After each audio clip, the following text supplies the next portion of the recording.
नमस्कार। राजस्थान के विशाल थार रेगिस्तान में एक जगह है कुलधरा।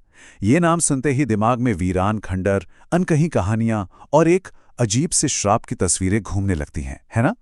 तो आज हम इसी रहस्य की परतों को एक एक करके खोलने वाले हैं। जरा सोच कर देखिए, टूटे फूटे मिट्टी के घर, चौड़ी चौड़ी सुनसान गलियां और हवा की सरसराहट के अलावा कोई आवाज नहीं। आज कुलधरा में बस यही है। ये उस समुदाय की कहानी है जो कभी यहां हंसता खेलता फलता फूलता था, पर आज यहां सिर्फ खामोशी का राज है। और यही वो सवाल है जो इस पूरी दास्तान के बिल्कुल सेंटर में है। एक ऐसा सवाल जो आज भी हर किसी को चौंका देता है।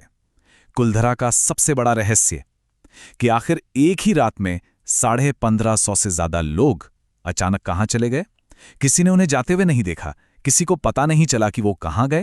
तो चलिए देखते हैं आज के इस सफर में हम क्या क्या जानने वाले हैं। हम बात करेंगे उस गायब होने वाले गांव की, उस रेगिस्तानी नकलिस्तान की, उस जालिम दीवान और उसके श्राप की। फिर हम खंडरों में छुपे सुराग ढूंढेंगे और आखिर में देखेंगे कि आज कुलधरा का रहस्य क्या है। तो चलिए सबसे पहले उस कहानी से ही शुरू करते हैं जिसने कुलधरा को भारत के सबसे रहस्यमयी गांव में से एक बना दिया है। ये कहानी है एक ऐसे समुदाय की जो रातों रात गायब हो गया और पीछे छोड़ गया एक ऐसा श्राप जो कहते हैं आज भी उस जमीन पर कायम है। तो लोक कथाओं के मुताबिक बात है 1825 की। यहां पालीवाल ब्राह्मणों का एक बहुत ही खुशहाल समुदाय रहता था जो पूरे 84 गांवों में फैला हुआ था। फिर एक रात अचानक लगभग 1500 लोग अपना घर, अपनी जमीन, सब कुछ छोड़कर चले गए और कहते हैं कि जाते जाते वो गांव को ये श्राप दे गए कि यहां फिर कभी कोई नहीं बस पाएगा। और हैरानी की बात यह है कि आज करीब 200 साल बाद भी ये गांव वीरान का वीरान ही है। लेकिन देखिए, इस रहस्य को समझने के लिए हमें पहले उन लोगों को समझना होगा जो यहां रहते थे। आखिर ये पालीवाल ब्राह्मण थे कौन? और सबसे बड़ा सवाल, उन्होंने इस बंजर रेगिस्तान में एक इतना फलता फूलता गांव बसाया, तो बसाया कैसे? पालीवाल ब्राह्मण जो 13वीं सदी में पाली से जैसलमेर आए थे, वो कोई आम लोग नहीं थे। मतलब ये सिर्फ पूजा पाठ करने वाले ब्राह्मण नहीं थे, बल्कि अपने जमाने के बहुत ही शानदार व्यापारी और किसान थे। अपने बिजनेस की समझ और खेती करने की अनोखी टेक्निक के लिए वो पूरे मारवाड़ में फेमस थे। अरे, उन्होंने तो अपनी मेहनत और दिमाग से थार रेगिस्तान की सूखी जमीन को सोना उगलने वाली धरती बना दिया था। अब उनकी कामयाबी के पीछे एक बहुत ही जबरदस्त आइडिया था, खदीन सिस्टम। ये एक कमाल की तकनीक थी। वो करते ये थे कि बारिश के पानी को ढलान पर एक मिट्टी की दीवार बनाकर रोक लेते थे। इससे पानी तेजी से बहने की बजाय धीरे धीरे जमीन में चला जाता था और जमीन में इतनी नमी हो जाती थी कि फसल उग सके। सोचिए, इसी तकनीक के दम पर वो रेगिस्तान में गेहूं और चने जैसी फसलें उगा लेते थे। उस समय के लिए तो ये किसी चमत्कार से कम नहीं था। और कुलधरा कोई ऐसा वैसा गांव नहीं था। ये अपने समय का एक प्रॉपर वेल प्लान्ड शहर था। यहाँ की सड़कें एकदम सीधी और चौड़ी थीं, जो एक दूसरे को 90 डिग्री पर काटती थीं, बिल्कुल आज के मॉडर्न शहरों की तरह। घर 2 मंजिला थे, जिनकी मोटी मोटी दीवारें रेगिस्तान की भयानक गर्मी और कड़ाके की सर्दी दोनों से बचाती थीं। गांव के बीचों बीच एक मंदिर था और पानी के लिए जगह जगह बावड़ियां थीं। ये सब दिखाता है कि वो लोग सोच और इंजीनियरिंग में कितने आगे थे। तो अब आते हैं कहानी के सबसे, कह सकते हैं, सबसे ड्रामेटिक हिस्से पर। वो वजह जो लोक कथाओं के हिसाब से कुलधरा के वीरान होने का सबसे बड़ा कारण बनी। ये कहानी है एक जालिम शासक के अहंकार और एक समुदाय के स्वाभिमान की। ये कहानी है जैसलमेर के दीवान सालिम सिंह की। उस वक्त 19वीं सदी की शुरुआत में जैसलमेर पर राज था दीवान सालिम सिंह का। और ये साहब अपनी ताकत और उससे भी ज्यादा अपनी क्रूरता के लिए बहुत बदनाम थे।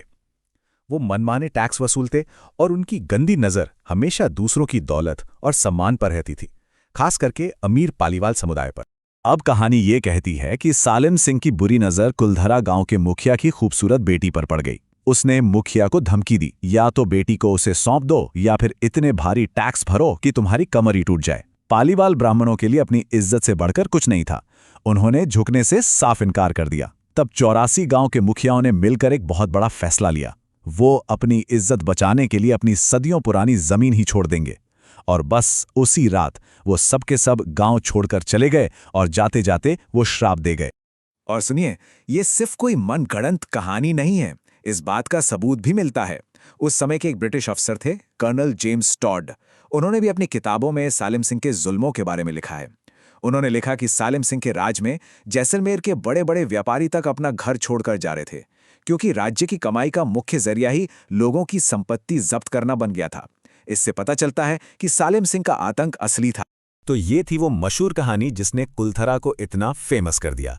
लेकिन सवाल ये है कि क्या सच में एक प्रेम कहानी और एक श्राप ने पूरे के पूरे गांव को वीरान कर दिया, या इसके पीछे कोई और ज्यादा गहरी वजह थी? चलिए आप जरा जासूस बनते हैं और कहानियों से हटकर सबूतों की दुनिया में चलते हैं। देखते हैं कि ये खंडहर आखिर क्या कहते हैं। और यहीं पर कहानी में सबसे बड़ा ट्विस्ट आता है। लोक कथा कहती है कि गांव एक रात में खाली हुआ, लेकिन जो हमें सबूत मिले हैं, जो आर्कियोलॉजिकल रिकॉर्ड्स हैं, वो एक बिल्कुल अलग ही कहानी बताते हैं। सबूत कहते हैं कि कुलधरा एक रात में नहीं बल्कि कई दशकों में धीरे धीरे खाली हुआ था।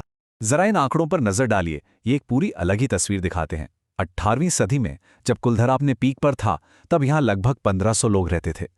लेकिन ध्यान दीजिए, 1815 तक जब ज्यादातर कुएं सूखने लगे, आबादी घटकर करीब 800 रह गई। और ये गिरावट रुकी नहीं। 1890 आते आते तो यहां सिर्फ 37 लोग बचे थे। तो ये एक रात का पलायन नहीं, बल्कि लगभग 70-80 सालों में हुई एक धीमी और दर्दनाक गिरावट थी। तो सवाल उठता है कि अगर रातों रात नहीं तो फिर क्यों? असली वजह क्या थी? देखिए, एक्सपर्ट्स इसके पीछे 3 बड़ी वजहें मानते हैं। पहली, सालिम सिंह के जालिम टैक्स, जिसने लोगों का जीना मुश्किल कर दिया था। दूसरी, पानी की भयानक कमी और सूखा, क्योंकि 1815 से ही कुएं सूखने लगे थे। और तीसरी, एक बड़ा भूकंप, जिसने शायद बचे खुचे लोगों को भी जाने पर मजबूर कर दिया। और ये जो तीसरी वजह है ना, भूकंप वाली, ये काफी नई और इंटरेस्टिंग है। 2017 में एक जियोलॉजिकल स्टडी हुई थी, जिसमें पता चला कि कुलधरा के खंडर जिस तरह से टूटे हैं, जैसे छतें एक ही तरफ गिरी हैं, खंभे टूटे हैं, वो सिर्फ वक्त के साथ हुए नुकसान जैसा नहीं लगता। ये किसी बड़े भूकंप से हुए एक तरफा डैमेज की तरफ इशारा करता है। हो सकता है यही वो आखिरी वजह रही हो जिसने इस जगह को हमेशा के लिए वीरान कर दिया। तो चलिए अब आते हैं आज के दौर में। आज कुलधरा क्या है? क्या ये सच में एक भूतिया गांव है, या फिर इतिहास और टूरिज्म का एक अनोखा मिक्सचर बन गया है? आज कुलधरा ASI यानी भारतीय पुरातत्व सर्वेक्षण की एक प्रोटेक्टेड साइट है।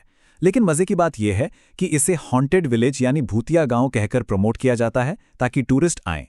सूरज ढलने के बाद यहां एंट्री बंद कर दी जाती है, जिससे इसका रहस्य और गहरा हो जाता है। ये फिल्मों की शूटिंग और पैरानॉर्मल इन्वेस्टिगेशन के लिए एक हॉटस्पॉट बन गया है, जहां लोग अक्सर कानाफूसी, अजीब रोशनी और परछाइयों को महसूस करने का दावा करते हैं। तो क्या इसका मतलब ये है कि श्राप की कहानी झूठी थी? शायद नहीं, बल्कि इसे ऐसे समझिए कि ये श्राप एक तरह की कहानी है, एक कोड है, जो उस दर्दनाक और मुश्किल कहानी को याद रखने का एक तरीका है। इसमें पानी की कमी भी है और राजा का जुल्म भी। ये श्राप पीढ़ी दर पीढ़ी उस पलायन की याद को जिंदा रखे हुए है। तो कुल मिलाकर हम ये कह सकते हैं कि कुलधरा के वीरान होने की कोई एक वजह नहीं थी। ये असल में एक परफेक्ट स्टॉर्म था। सालिम सिंह का राजनीतिक दबाव, सूखे का पर्यावरणीय संकट और शायद एक भूकंप, इन सब ने मिलकर धीरे धीरे दशकों में लोगों को अपनी जमीन छोड़ने पर मजबूर कर दिया। तो आखिर में सवाल वही है, कुलधरा क्या है?